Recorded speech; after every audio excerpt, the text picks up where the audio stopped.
NDVI normalized difference vegetation index. जैसा कि नाम से क्लियर है, वेजिटेशन इंडेक्स मीन्स वेजिटेशन को मेज़र करने का एक इंडेक्स है। मतलब कोई एरिया में लाइव ग्रीन वेजिटेशन है या नहीं, इसको हम मेज़र करते हैं NDVI से। मीन्स NDVI एक ग्राफिकल इंडिकेटर है, मीन्स एक डायमेंशनलेस इंडेक्स है जिसमें रिमोट सेंसिंग से कलेक्टेड डेटा को एनालाइज करते हैं ये जानने के लिए कि उस एरिया में वेजिटेशन है या नहीं, और अगर है तो कैसा है। जैसा कि इस डायग्राम से आप देख रहे हैं कि डिफरेंट प्लेसेस से जो है सन रेज रिफ्लेक्ट होके कहाँ तक जा रहा है, सैटेलाइट तक जा रहा है। मीन्स डिफरेंट प्लेसेस के डेटा को, इमेज को सैटेलाइट कैप्चर कर रहा है। अब इसी डेटा को एनालाइज करेंगे ये जानने के लिए कि उस एरिया में वेजिटेशन है या नहीं है, और अगर है तो वेजिटेशन स्टेज्ड है या हेल्दी है। तो NDVI के लिए एक फॉर्मूला है NIR minus red by NIR plus red. तो NIR का मतलब यहाँ है reflectance of near infrared radiation, and red का मतलब है रिफ्लेक्टेंस ऑफ रेड लाइट और रेड रेडिएशन। तो और NDVI वैल्यू जो है रेंज करता है -1 to +1। तो NDI एक मैथमेटिकल फंक्शन है रिफ्लेक्टेंस का, जिसमें कि हम दो ही वेवलेंथ वाले रीजन को यूज़ कर रहे हैं, एक नियर इंफ्रारेड रेडिएशन को और एक रेड को। अब जो NDVI है इसका प्रिंसिपल क्या है ना कि डिफरेंट ऑब्जेक्ट जो होता है डिफरेंट वेवलेंथ के वेव को रिफ्लेक्ट करता है और डिफरेंट वेवलेंथ के वेव को एब्जॉर्ब करता है। सिमिलरली प्लांट अगर हेल्दी है, मतलब ग्रीननेस ज़्यादा है, तो वह अलग वेवलेंथ को रिफ्लेक्ट करेगा as compare to stressed vegetation. जैसा कि इस डायग्राम में देखिए कि हम दो ही रेडिएशन की बात कर रहे हैं। तो दो रेडिएशन कौन कौन सी, विजिबल रेड और एक NIR मतलब नियर इंफ्रारेड रेडिएशन। दो रेडिएशन की बात करते हैं, और यहाँ हेल्दी ट्री में आप देख रहे हैं कि रेड का रिफ्लेक्शन जो है वो कम है, और यहाँ अनहेल्दी में रेड का रिफ्लेक्शन जो है वो ज़्यादा है।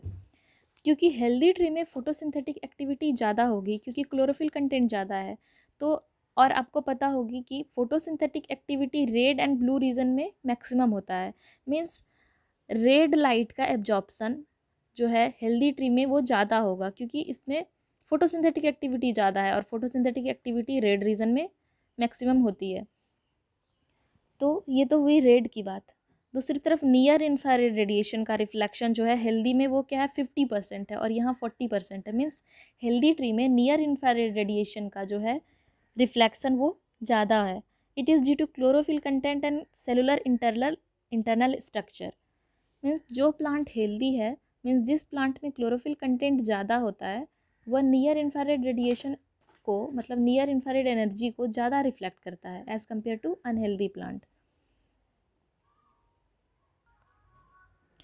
तो यहाँ जो है ग्रीन प्लांट, जो हेल्दी प्लांट है, वो 50% नियर इंफ्रारेड रेडिएशन को रिफ्लेक्ट कर रहा है और 8% विजिबल रेड को। ठीक है, तो यहाँ NDVI का वैल्यू बताइए फॉर्मूला से। तो फॉर्मूला क्या था, NIR minus red by NIR plus red. तो यहाँ हमने वही किया है। तो NIR का वैल्यू यहाँ था 50%। ठीक है, 50% रिफ्लेक्ट हो रहा था नियर इंफ्रारेड रेडिएशन, तो यहाँ मैंने NIR को 0.50, और जो रेड लाइट का उसका रिफ्लेक्शन हुआ था 8%, तो 0.08 लिया है। तो NIR का वैल्यू यहाँ से आ जाएगा 0.72। ठीक है, सिमिलरली अगर अनहेल्दी प्लांट के केस में लेते हैं तो ये वैल्यू जो आया 0.14। मीन्स जो है हेल्दी प्लांट के केस में NDVI का वैल्यू ज़्यादा है। ठीक है, ज़्यादा है अनहेल्दी प्लांट से। मीन्स अगर NDVI का वैल्यू ज़्यादा है तो वह प्लांट जो होगा हेल्दी प्लांट होगा। ठीक है, तो जनरली ये वैल्यू NDVI का वैल्यू -1 to 0 जो होता है वो डेड प्लांट्स के लिए होता है, 0 to 0.33 अनहेल्दी प्लांट के लिए होता है, और 0.33 to 0.66 मॉडरेटली हेल्दी प्लांट के लिए, और 0.66 to 1 ये वेरी हेल्दी प्लांट्स के लिए होता है।